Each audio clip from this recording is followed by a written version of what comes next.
Hi, it's Mark from Top Local. We're here with Bernie Pawlik, Pawlik Automotive in Vancouver, Vancouver's best auto service experience, 22-time winners. 22 times. Best auto repair in Vancouver as voted by their customers.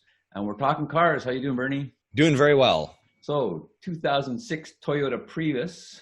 This is a hybrid vehicle. What was going on with this car? So this vehicle was brought to our shop. The owner had left it sitting for about a year. She'd been told by the Toyota dealer that the inverter needed to be replaced, and it's an expensive repair, so she decided to leave it and was now committed to fixing it. So she chose to bring it to our shop to have us look at it and repair it. So did you just hammer a new inverter in there, or did you do some testing? No, we did some testing, of course. You know how we work around here. So first thing, the car was completely dead. So they tested the 12-volt battery. It wouldn't take a charge. It was completely dead, as we expected it might be. So the first step was to install a 12-volt battery because we couldn't get any information out of the car without having that going. And so we put that in. Then we were able to see if the car would power up. The internal combustion engine wouldn't start. Basically, the ready functions of the car wouldn't happen. So did some scans, did some tests. There was a DC-DC converter code. We tested that unit out and found it was faulty. And that was the cause of our, at least, no start. Okay, what is a DC to DC converter? So what that does is it converts the high voltage battery. So this vehicle has basically two electrical systems. It has the high voltage system, which drives the vehicle. And then it has the 12-volt system, which you'll find in any normal car, which runs all the electrical accessories. It works with the hybrid system and also, of course, works with your lights and radio and wipers and all the other things in the car. So the DC-DC converter basically converts the DC voltage, high voltage from the high voltage battery system down to 12 to 14 volts to charge the battery. So it keeps the electrical system going. It's an electronic alternator, much like you would, or it serves the function of the alternator that you'd find on a normal internal combustion engine. So the whole system is kaput because of one unit failing? It is, yeah. It basically, the DC-DC converters doesn't operate, or there's a failure of this type. It just basically won't even allow the car to start. So you're dead in the water. Unfortunately, you know, I like to say the cowboy days, well, cars have just got more and more complicated. If, you know, your alternator was dead, at least you could charge your battery up and drive it for a few miles, but not with this car. It's you fix it or you don't go anywhere. So the DC-DC converter, I happen to know, is part of the inverter. Is that how that works? It is, yeah. It's all integrated inside the inverter. And actually, we'll just look at some pictures right now. So there is our '06 Prius, and let's have a look at the inverter. So here's an engine compartment view. So this red arrow here is actually pointing to the inverter. This sits on top of what would be the transmission system, motor generator units, and the internal combustion engine is located on this side where the yellow arrow is. So you'll notice too that there's a couple of cooling systems. This one here is actually for the inverter, and this one here is for the internal combustion engine. There's the old inverter removed from the vehicle. You can see that coolant tank that was part of it. That comes with the new inverter. Orange cables, any orange cables, these are all high voltage cables. There are a number of different spots where the cables from the motor generator are attached into the inverter, items that are bolted in place. This is the top view of the inverter with that cover off that says hybrid synergy drive. This is what's underneath it. And of course, this can be taken apart. There's many layers, but it's all electronic devices inside here. And finally, there's the new unit sitting in a fresh box from Toyota, which is how the customer chose to fix the vehicle. So what else does the inverter do?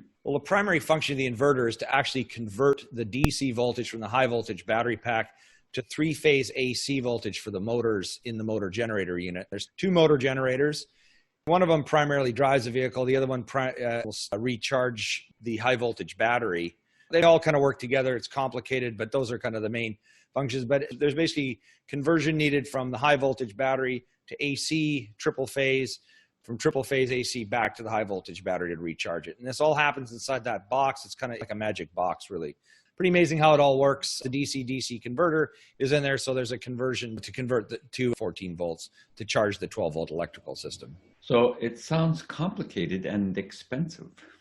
Well, it is complicated. These are things that we, as far as I don't know anyone who fixes them. There's really two options for repairing it. There's buy a brand new one from Toyota or buy a used one. The owner opted to go for a new one. It is a very expensive part. There's sort of three main components, on the hybrid system on these vehicles. One is the inverter, the other is the high voltage battery, and the other, of course, is the motor generator transmission type of unit. These are all very expensive components, usually very reliable. especially the inverters.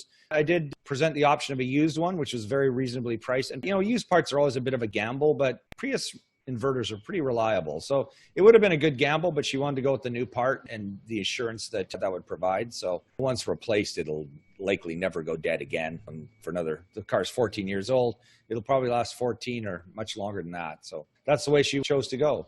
How complex is it to repair or replace the inverter? Well, of course, there's safety concerns with the high voltage electrical system. You've got to make it safe to work on. Once you do that, it's just a matter of unbolting a lot of electrical connectors. And there's a cooling system involved. So it's just time to unbolt things and bolt things back together, refill the cooling system, bleed it out properly. Then it just works. As long as the computers see everything they want to see, then the vehicle starts up. How did the vehicle work after all the repairs? Well, it started up just fine. The moment we had the proper inverter, everything started fine. We drove the vehicle and there was an issue. The vehicle drove fine, but the warning lights came on the dash. There's a triangular hybrid system warning light along with the check engine light that came on, which isn't surprising considering the vehicle sat for at least a year and who knows how long before that. The issue with that, we're going to talk about in our next podcast because we've spent a lot of time talking about this inverter. And if this was a TV show, it'd be a cliffhanger, but it's just car repair. We'll talk about that in the next podcast. So there you go. If you need some service for your Prius in Vancouver, the guys to see are Pawlik Automotive. You can reach them at 604-327-7112 to book your appointment. You got to call and book ahead. They're still busy. They're rocking and rolling even through a pandemic. Pawlik Automotive, you can check out the website, pawlikautomotive.com. We're on YouTube, Pawlik Auto Repair, hundreds of videos in both places, all makes and models, all types of repairs. Thanks, we really appreciate leaving a review or just watching our crazy talks about fixing cars here. And thanks, Bernie. Thanks, Mark. Thanks for watching.